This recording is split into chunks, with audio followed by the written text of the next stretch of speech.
Hey, this is David Plotz, CEO of CityCast. I have a favor to ask before we get to today's conversation. We're doing our annual listener survey, and it would really help us out if you took it. And even if you took it last year, we'd be grateful if you took it again, because we can't use last year's data. Please go to citycast.fm/survey to take the survey. It's only 7 minutes long, we know, because we timed it. That's citycast.fm/survey. And when you take the survey, you'll also be eligible to win a $250 Visa gift card and CityCast swag, that great CityCast swag. citycast.fm/survey. CityCast Pittsburgh is supported by Fulton Commons. If you're looking for a gorgeous co-working space with lots of light and some truly wonderfully funky decor, check out Fulton Commons on the north side. The historic but very well renovated old school building is deep in the neighborhood by a park, tucked away but still super close to anywhere you want to be. They've got offices and common spaces. It's perfect for organizations or individuals, and they even have a shared food production kitchen on site. So there's lots of food-related events for their members. If this sounds like your dream co-working space, visit fultonpgh.org to request a tour.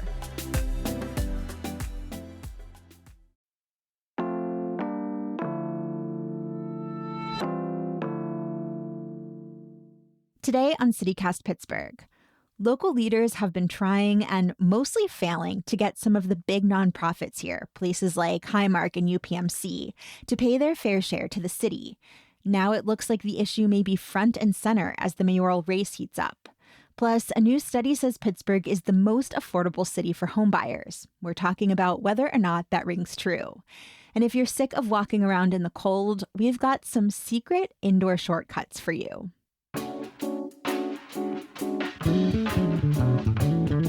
It's Friday, January 24th. I'm Mallory Falk, and here's what Pittsburgh's talking about.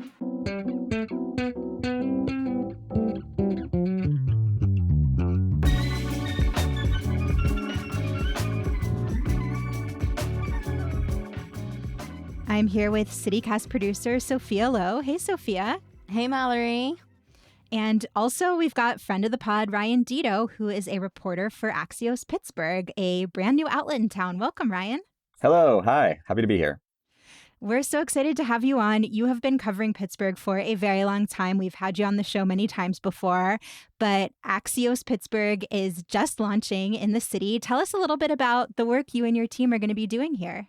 Yeah, well, it's mostly going to be a newsletter that we're going to send to Pittsburgh readers Monday through Friday. And it's just going to be kind of like a informative and fun curation of kind of what me and my partner, Chrissy, kind of see fit as what like the biggest stories in Pittsburgh are. And it's going to include our original reporting. It's going to include some fun events that like we suggested you can go to. I kind of call it like a millennial dream, newsletter of like, it gets sent right to your email and it's all visual, it's all written down, so it's kind of that perfect medium, I think, for that kind of smart professional that wants to, enjoy and learn about Pittsburgh. Got it. So if you're a millennial or really anyone else who cares about Pittsburgh, you should go ahead and subscribe. Yes, please. I will be on that list. I love getting all of my newsletters in the morning. It makes me feel so much more prepped when I come on mic and talk about things to get more perspectives. But before we get to the news, I want to do like our little bit of trivia because for the past few weeks, Ryan, this is new to you. We have started our Friday news roundups with a trivia question. And these quizzes, they're a bit longer sometimes on the Hey Pittsburgh newsletter and on our website, pittsburgh.citycast.fm. So check that out if you want more. So I have a Steelers question today. Obviously, we are out of the running for the Super Bowl. Womp womp. But 50 years ago, we had our first win. So the question is, what team did they defeat for the NFL championship way back then? Oh, their first win? Yes. So before all of our time. So this might be hard for us. I think it's the Dallas Cowboys. Is that right? That was actually going to be my guess, too. I just feel like they've had this very long-standing rivalry. If you have a different guess or just want to know the answer, definitely head over to pittsburgh.citycast.fm to play along with us. Speaking of football, we actually just got the dates for next year's NFL draft, which, of course, is being hosted here in Pittsburgh. So it will officially take place from April 23rd to April 25th. Mark your calendars. But I want to move us on from sports news to this announcement that Mayor Ed Gainey made this week. He said that Highmark, which is obviously one of the biggest nonprofits here in Pittsburgh, has said it's willing to make financial contributions to the city if other big nonprofits do too. So if you've been following the saga for a while, you know that several Pittsburgh mayors have been trying to get the 4 biggest nonprofits here to pay their fair share to the city, as Gainey has put it. Yeah. That would be Highmark, UPMC, Pitt, and CMU. These conversations sometimes also include Duquesne University, but not always. Because these are giant institutions with a lot of land, but they generally don't need to pay property taxes because of that nonprofit status. Yeah, I mean, about a third of the properties in the city are tax exempt, That's which so means, many. Yes, lots and lots of money that Pittsburgh isn't collecting that could help fund essential city services. I feel like the example I always see people pull out is like a bunch of UPMC parking lots are tax exempt. These are places where I spent a small fortune every time I had a prenatal appointment. So I felt a little salty every time I paid there. But anyway, Gainey makes this announcement. It seems pretty celebratory. But then Highmark comes in and says, like, this is basically just what we've been saying for a while now, including under the previous mayor, Bill Peduto. This isn't exactly a new development, saying that if the other nonprofits pay in, we will as well. So, Ryan, what do you think then? Is this like a real achievement Gainey can claim, or just something that's a talking point for his reelection campaign that doesn't mean a lot? Yeah, I think it's mostly a talking point. It's mostly hey, we have a mayoral race again. I think it sort of serves dual purposes. It's a reminder, hey, we got a mayoral race. Gainey's saying, he's using his bully pulpit to say, oh, look, I'm fighting for you guys. This issue that we have with, these nonprofits not being, not paying property taxes is something I care about and something I want to tackle. And here's one who's going to do it. Now, it's great for politics, but no, in terms of actually solving this issue, it's not new. It's not a new story. It's not a solution either. If they're basically saying, oh, well, we will, well, whatever, right? So, it's mostly that, but I mean, it does serve a purpose just to put it back in the news cycle, Okay. which it kind of comes and goes every now and again. Maybe really, really informed readers are going to say, okay, well, whatever you talk, this has been talked about for 10, 15 years or whatever, but what's new? But other people that are a little less informed, they're going to say, oh, wow, that is an issue I care about. And maybe we need to tackle that. So it kind of sets it up as a political campaign point. Although I guess if he hasn't necessarily made that much progress, if, Highmark is just making the same kind of statements it had a whole mayoral administration ago, kind of what's the strategy here and bringing up this talking point where maybe he hasn't made as much progress as he'd initially promised? Yeah, it's definitely it slightly backfired on him a little bit right when he puts it out, because Highmark then says, oh, well, yeah, of course, but this isn't new and whatever. That really cuts into kind of Gainey's like, oh, look, no, see, we're making progress. So it raises awareness, but maybe not the best awareness for Gainey. I think it's just that. I think it really is just like trying to do something. Let's put out a statement. Let's do something. But I would argue that it does kind of put Gainey in this kind of flailing situation a little bit. Because Highmark's statement said, as we've said in the past, they're like ready to make some financial commitments, cough up some money if UPMC and all the other nonprofits do, which like feels very like kindergarten to me. Like, I'll do it if they do it. Yeah, again, I think it's really just like an issue that can be put up on a debate stage. It's just getting ready, or for a campaign ad or a mailer or something that says like, no, look, I'm willing to. Let's put the pressure on UPMC, right? Who is a known enemy, I guess, and especially in Democratic primaries. So I think this is mostly a political statement, and I mean all the reporting is basically saying that, but that doesn't mean that it's necessarily a bad political statement. We don't know yet. We don't know until the election comes. So. Yeah, Ryan, you mentioned UPMC. Obviously, that's like the most giant of these institutions and the one that would probably be coughing up the most money. So they feel like kind of the biggest question mark here. But, backing up, you mentioned like there are people who've been following this for a long time. But for people who are maybe newer to this or don't quite remember, like, let's talk about why Gainey and some of his predecessors want these nonprofits to pay up in the first place. Again, these are the big eds and meds. Like, what's the argument for getting them to contribute financially to the city? Well, that they own a ton of property. They own a ton of what's the term I'm looking for? Very lucrative property, I guess, in the city. And that their argument is that, well, you should be paying, local property taxes on that because we have services. We plow the roads to the hospitals. We support public transit to the hospitals, like all these other things that help the hospitals function and help these nonprofits function. The universities are as well are a part of this, discussion. The argument is that you're in the city, so you should pay local property taxes. The counter argument to that is, well, we're nonprofit institutions, so we do a lot of good for the community already, and so we should be exempt from that because we provide all this, health care and higher education. I mean, mentioning the city services that these institutions use, we actually a few years ago had Emma Fultz on the show. She at the time was a reporter for Public Source, and she kind of did a deep dive on just this one dorm at Pitt, Litchfield Towers, and the kind of services it requires from the city. So she found that almost 150 911 calls came from that dorm over the course of a year. That feels like a lot. Well, some of them were for real medical emergencies, but like an example she pulled out that I'll never forget is a kid was making mac and cheese in the microwave and forgot to add water. And so the smoke alarms went off and the fire department had to come. And, that's a service that Pitt is using, but not, paying money to help fund.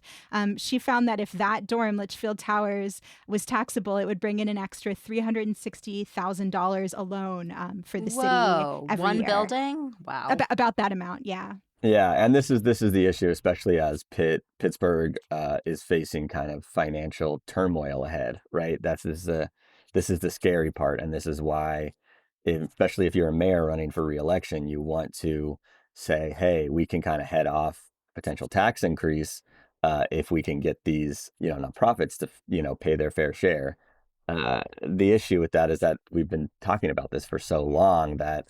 Is that really a solution? Is that actually a solution? Or are you just kind of making an enemy and then you're just going to have to do a tax increase anyway because you're not going to be able to get this deal done? That's kind of where I think we're headed. And it's been ongoing. It's been ongoing since the Ravenstall, the two mayoral administrations ago that kind of started this fight and what it means. And it hasn't really gone much of anywhere.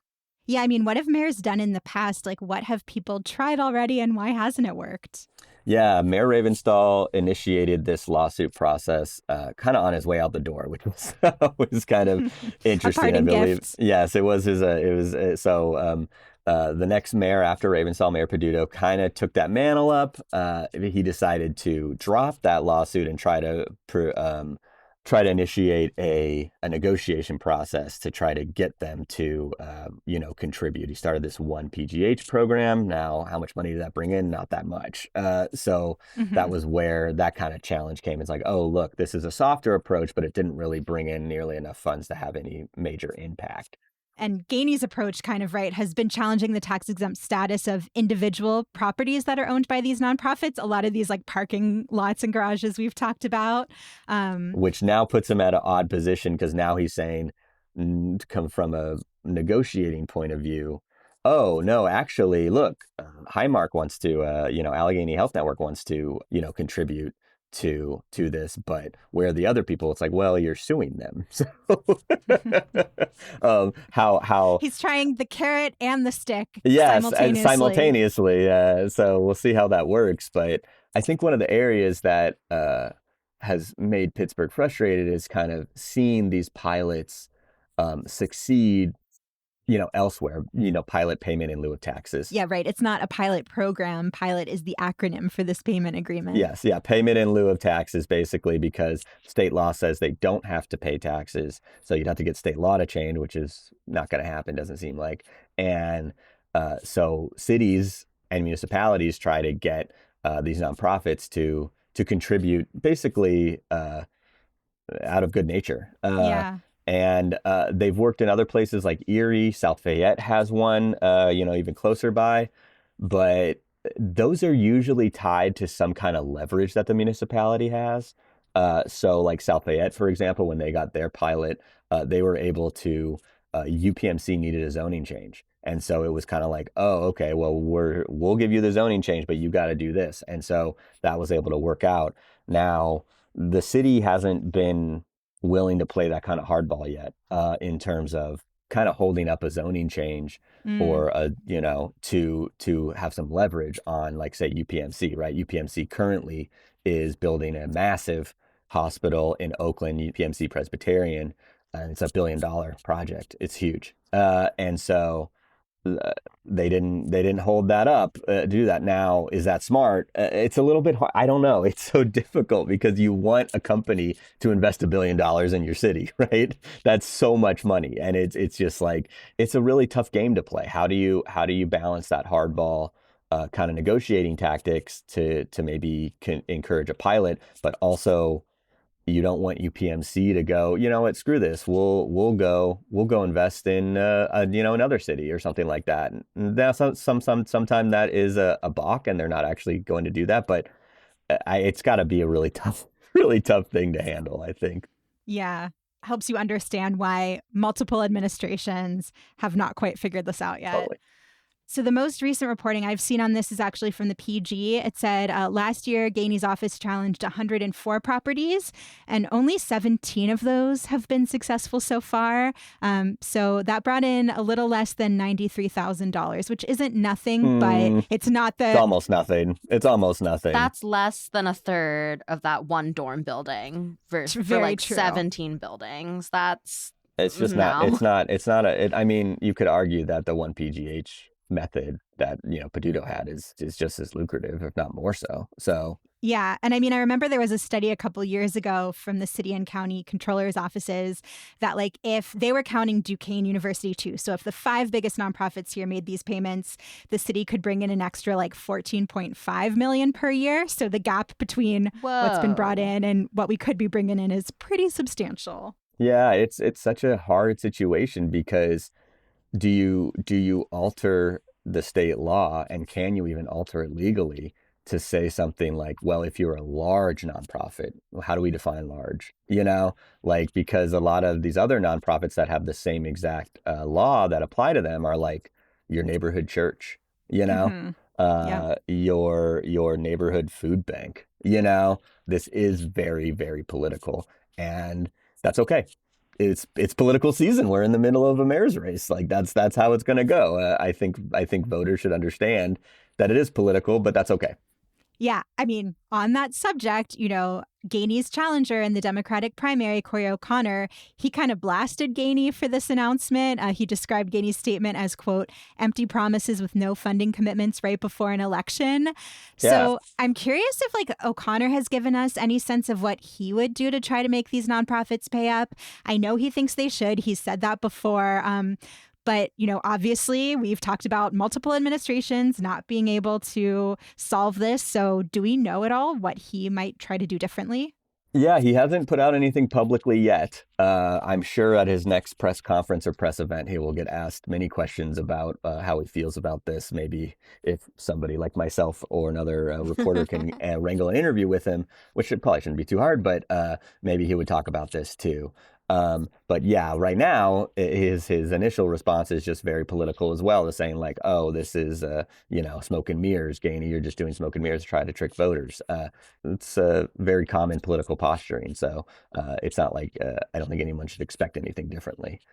But I do agree that I don't know if anyone really has answer to this, but maybe that's what Gainey wants. If you think about it, he wants to run the election on this issue. No, I can do it. Look, I'm tough. I'm challenging them, but also I'm willing to work with them. It's a little talk two sides out of your mouth, but maybe that's where he wants the election to the narrative of the race to be run on, whereas O'Connor is probably going to have it run on homelessness issues that we have, or just general incompetency that he has criticized the administration for. So this is all just, again, getting ready for when people are really going to be paying attention to the race in kind of, March and April.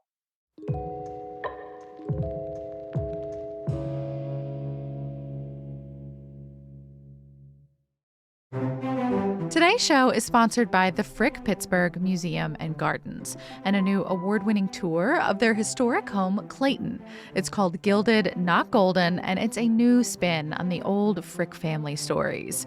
Yes, you're going to learn about the mansion and Pittsburgh's Millionaires Row, but this tour is not about oohing and eyeing over the possessions of a man who famously, notoriously, played a very big role in the Homestead riots and the birth of the entire American labor movement.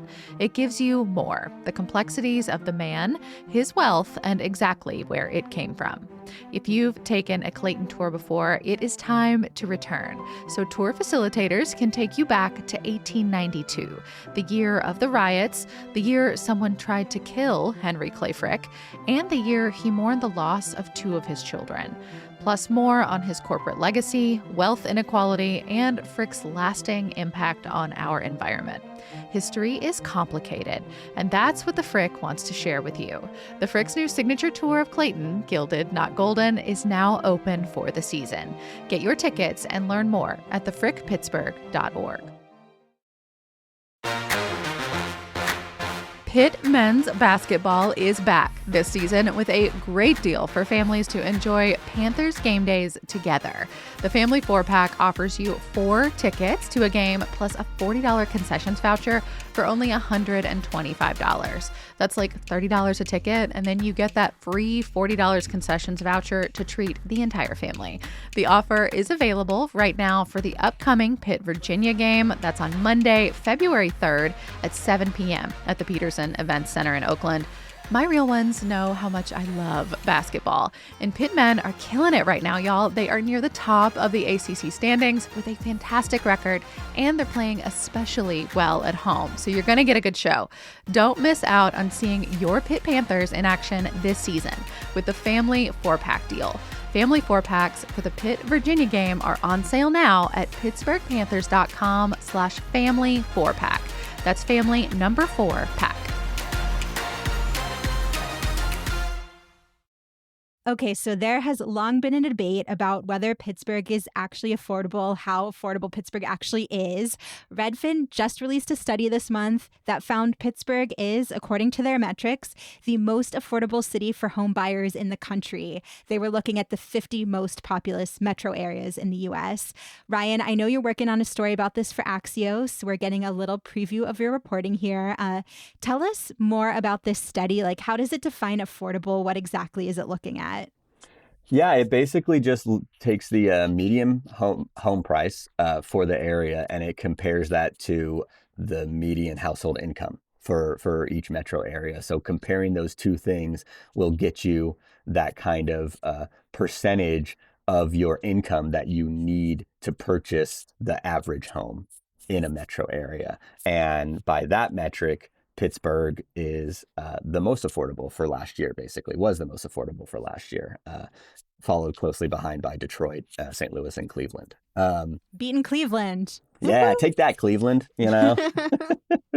So Ryan, like, what is that percentage number you were talking about? Like, how much should I be spending on buying a house?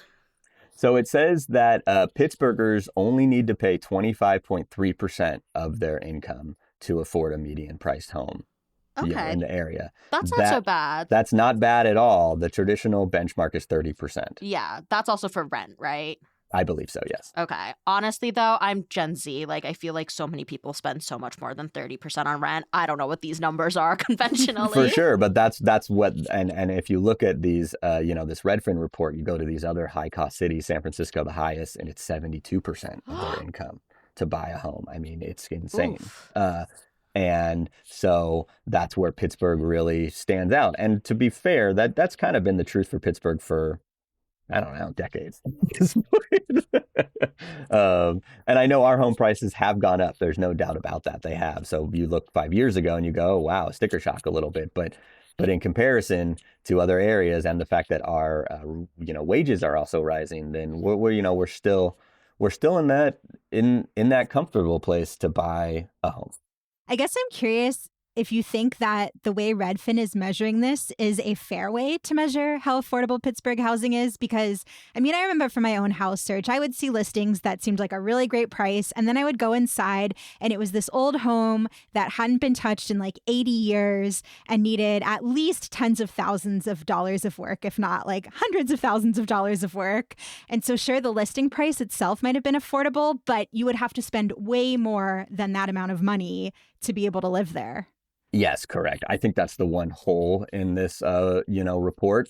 How much after the fact costs are you incurring when you buy a home? In Pittsburgh, it is a lot. Pittsburgh has, there was a report from a couple of years ago that shows that 8.2% of Pittsburgh homes were plagued with structural damage, like inadequate heating, infestations, all these things that sewage, all these things that you would have to put significant money in, and that report showed that Pittsburgh was the highest of any metro area in that structural damage kind of metric. So yes, that it is a yes, but we are the cheapest, but we also probably have the most after the fact costs because our housing stock is so old. A lot of homes are over 100 years old. They haven't been kept up with. They had people living in them that were maybe on a fixed income for years. They retired in them. And then if they either moved out or passed away, you're looking at a home that hasn't had any upkeep in 40 years or something.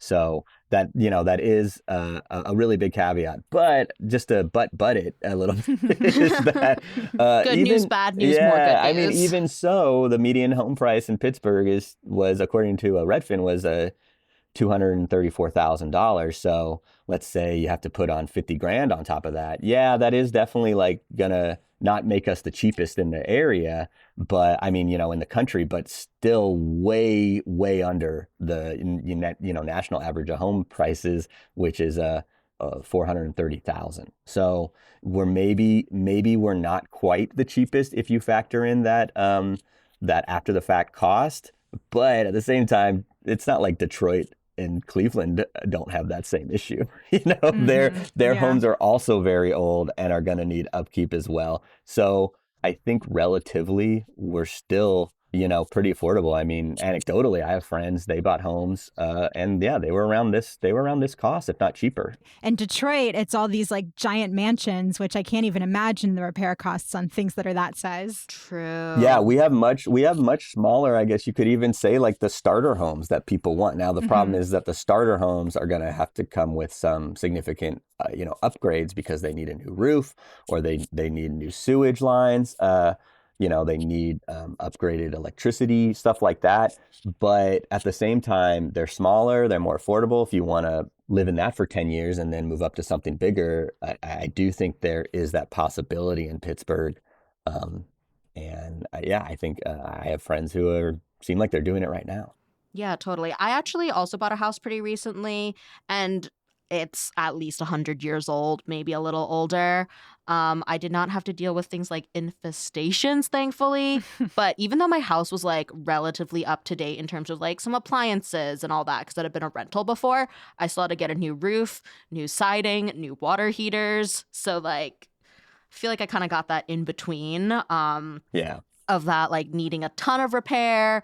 And then being like completely up to date. But I never thought I could afford a house until I moved to Pittsburgh a couple years ago. Before that, I was in Chicago.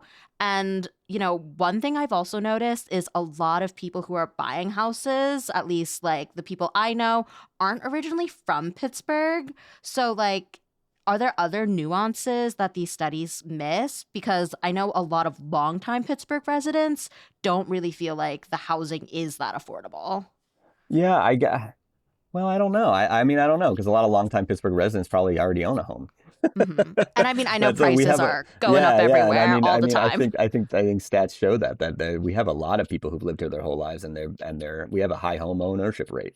much higher than these newer growing cities. So yeah, I mean, but yeah, again, there's always going to be issues, especially if our wages aren't that high. So if you are making a minimum wage, which is ridiculously low here in Pennsylvania, It's still at the federal minimum, $7.25. yes. Even though a lot of jobs that were minimum wage jobs are probably paying a little more than that now after the pandemic. But it's still, yes, it still probably will be hard. But that's also an issue across the country, and that's true in the Bay Area. That's true in Austin, Texas. That's true in Miami, Florida. Like that's an issue wherever people live. I think there's a lot of data that shows that Pittsburgh is just a little bit easier than those places to, buy a home. But again, of course, it's not perfect. Mm-hmm. Do you think that's going to stay true in the future, or are home prices going to possibly go up if people move here? I don't know. My thinking is that, in the future, Pittsburgh is going to be a little better than places like California for things like climate change. So I am very happy that I locked in before potential skyrocketing. I'm on the opposite end of that spectrum. I know I do not think that will happen. Pittsburgh has not had any significant population growth for decades. Yeah, even with all this tech coming in where it gives there's this a little impression. bit, there's a little bit, but we just do not have the same housing boom that any other places. We are getting beat by a lot of Rust Belt cities, to be perfectly frank. And so, yes, it seems like a lot because Pittsburgh had literally zero development for like 40 years, but the data does not back it up right now that there is a significant boom in our population growth and in our housing prices. I think the issue that we will struggle with if we do ever catch that growth is the housing stock issue that we have, which is so old and bad, and people will move here and they might get turned away, and they might even be turned away now, that people will move here and be like, oh, maybe I'll buy a house in Pittsburgh, but wow, it's 300,000 or something. It looks pretty nice. Oh wait, I have to put in $100,000. Wait, I can move to Austin. Toured. It was like by the time the repairs kicked in, it would be almost double the price. Right. So maybe they're thinking, oh, maybe I'll go to Columbus, where the house is going to be the same price, maybe even a little bit higher, but I don't have to do any work. So I think that's my above the fold kind of take on where our housing is. We are not set up for super fast growth, and it's not occurring. There are some neighborhoods where it looks like it, like the Strip District, but that's one neighborhood in the whole city, or then we got North 90 Hills. of them.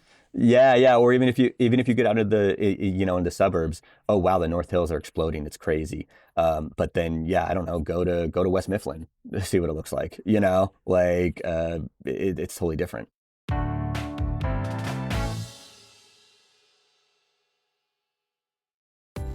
Do you plan your vacations based on whether you can speak the local language? With Babbel, language no longer has to be the barrier. I'm David Plotz, the CEO of CityCast, and I went to Mexico City a couple of years ago with my girlfriend, who's a native Spanish speaker, so I just let her do all the talking, like all of it. I adored the city, and now I'm going to go back in a couple of months, but with my college roommates, who are a bunch of middle-aged men, none of us Spanish speakers. When I was younger, I might not have been bold enough to do that, but now I'm not anxious because Babbel has me covered. Thanks to Babbel, I know how to order a taxi, how to give directions, how to order in a restaurant, all the small and useful bits of language that make international travel easier. Babbel's quick 10-minute lessons, handcrafted by over 200 language experts, get you to begin speaking your new language in 3 weeks or whatever pace you choose. And because conversing is the key to really understanding each other in a new language, Babbel is designed using practical, real-world conversations, especially the sort you need while traveling. Food, how to get places. Babbel's tips and tools are inspired by the real-life stuff you actually need when communicating. With a focus on conversation, you'll be ready to talk wherever you go. So I hope I'll see you in Mexico in a couple of months. Or, as we say, espero verte en Mexico en un par de meses. So let's get more of you talking in a new language. Babbel is gifting CityCast listeners 60% off subscriptions at babbel.com/CityCast. Get up to 60% off at babbel.com/CityCast. spelled babbel.com/citycast. Babbel.com/citycast. Rules and restrictions may apply. Hey, I'm Ryan Reynolds. Recently, I asked Mint Mobile's legal team if big wireless companies are allowed to raise prices due to inflation. They said yes. And then when I asked if raising prices technically violates those onerous two-year contracts, they said, "What the f*** are you talking about, you insane Hollywood ass?" So to recap, we're cutting the price of Mint Unlimited from $30 a month to just $15 a month. Give it a try at mintmobile.com/switch. $45 upfront payment equivalent to $15 per month. New customers on first 3-month plan only. Taxes and fees extra. Speed slower above 40 gigabytes. See details. So I know we're probably all sick of talking about the weather, but it continues No, to I'm dominate. always complaining about the weather, Mallory. It has just been so cold here. These negative temperatures. I'm glad we're moving past that. But Ryan, you're providing a helpful guide for all of us. I know you're working on an article about indoor shortcuts you can take to avoid the cold. Yes, this is a weird obsession of mine.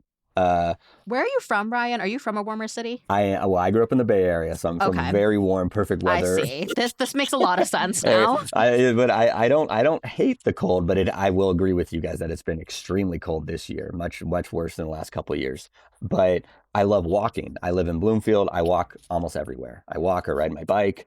Around the city. And so I thought, like, how do you walk around the city, but when it's this cold and still kind of, not want your fingers to freeze off? You got to just get a little bit of a reprieve, right? You need like a few minutes inside somewhere. A lot of people might just stop off, have a coffee, which is great. Do that too. I'm like, what if I don't even have to stop? I can get my little warm up and then continue on my way. And, I thought about this for a while, and I've discovered several places that you can do this in the city. And I think it's just it's really cool. My favorite one is, and the one that I use the most, is walking through the Carnegie Museum's entrance and atrium, and then kind of scuttling out the back entrance. And you can then connect to the Carnegie Library main branch in Oakland. Like those basement tunnels thing? Exactly, yes. Okay, and I've done that once or twice. That is nice. And that one I use all the time. Even if I'm just going to the main library, I'm, instead of walking down Forbes and then cutting over at Shenley Drive, which all outside and that wind's just whipping in your face, I'm going to cut through the museum to get to the library. It's brilliant. It's the best. Okay. My tip for that is, though, go with someone who knows where they're going for the first time, because the first time someone took me down there, I was really confused. To me, all the basements look the same. Yes. Ryan, I hope that when you do this for Axios, you'll have like a little map or something. We have a little guide. I got photos, and especially for this Perfect. one, I took a video of myself walking through it. So you'll have a perfect little a little guide on how to get from the library through the museum and then onto Craig Street. But yeah, that's one of many. I think a really What else you got for us? Okay, I'll give you a few. I'm not gonna give them all up because you're gonna have to read the story, But another one that is really good is the Steel Plaza subway station downtown. That is excellent. You can enter at Grant Street and Oliver, and then you can go through the subway station, and it can take you over to the U.S. Steel Tower, which has some restaurants downstairs, and then you take an escalator up, and then you're already on the other side of Grant Street near 7th. That's about 2 blocks, really, to kind of avoid. It's kind of meandering. It's not really a shortcut. That one's kind of a long cut, I guess, but it'll get you out of the cold. And that one I did for the first time, actually, just the other day, and I was like, this is amazing. It feels like a little secret passageway, I guess. It's also a really good way to just appreciate, the city. You get to see beautiful architecture a lot of these places. I mean, anyone who's walked into the Cathedral Learning, appreciates the Great Hall, and you can just walk through that building without, bothering anybody. Totally. And I'm not surprised that, some of these shortcuts are in downtown and Oakland where there's a lot of people, but are there any other shortcuts in other neighborhoods that are not maybe like a business hub or university that also have spots where I can stay warm? Yeah, I would say the main one that's kind of outside of the busiest areas is Nova Place on the north side. So if you're ever coming from the Children's Museum or at New Hazlet Theater, instead of walking along the ring road to kind of get to say Federal Street and the all the stuff on the North Shore, you can just walk through that kind of former mall and down some steps. And that's a really great shortcut. Definitely cuts a ton of time. And you can kind of warm up for I don't know, like a minute or two while you're walking through and get ready to embrace the cold again. But I use that one all the time. Well, hopefully people won't need to put these tips into practice again for a minute. But hey, you could avoid the heat too in the summer. Exactly. I'm still going to be using this. I do it for that reason too. Like, oh wow, it's so hot. Wise. How do I cool off a little bit? Yes. So I'm running it now for the winter, but it can definitely be a summer thing too. Applicable in many seasons. Ryan, tell us when and how people can find this amazing cheat sheet and your reporting on that Redfin study. So we should go. Our website is live right now. It is axios.com/local/Pittsburgh. If you go on there, then you can sign up right at the head. You can sign up for our newsletter. Then we're going to send you basically all this content first thing in the morning on Monday through Friday. We launch on January 27th. So look for that. I'm hoping to get a fun interview with a local politician that will kind of talk about some fun stuff. I'm really excited. It's like a great way to as a reporter to tell the news in a fast and interesting way, and I get to be a news reporter, which I am, but then also write about shortcuts and interesting drinks I've had and interesting food and really just kind of like a love letter to the city of Pittsburgh. Like, hey, this place is great. Let's explore it. Let's explore it together.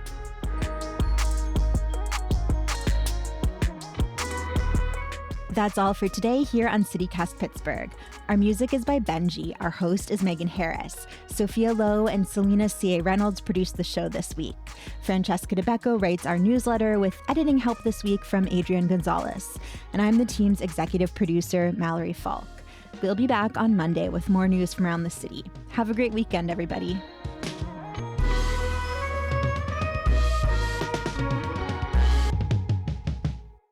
It felt irrelevant because this isn't big enough to be part of the Redfin study, but like I had the opposite experience moving. I mean, I grew up here, but then I moved here from El Paso, and in El Paso, it's like I can get like a mansion with a ballroom for like $250. Yeah, yeah. El Paso's a little probably less attractive than Pittsburgh, though. I mean, we're a major city. We have a symphony. We have sports teams. It's a little bit different.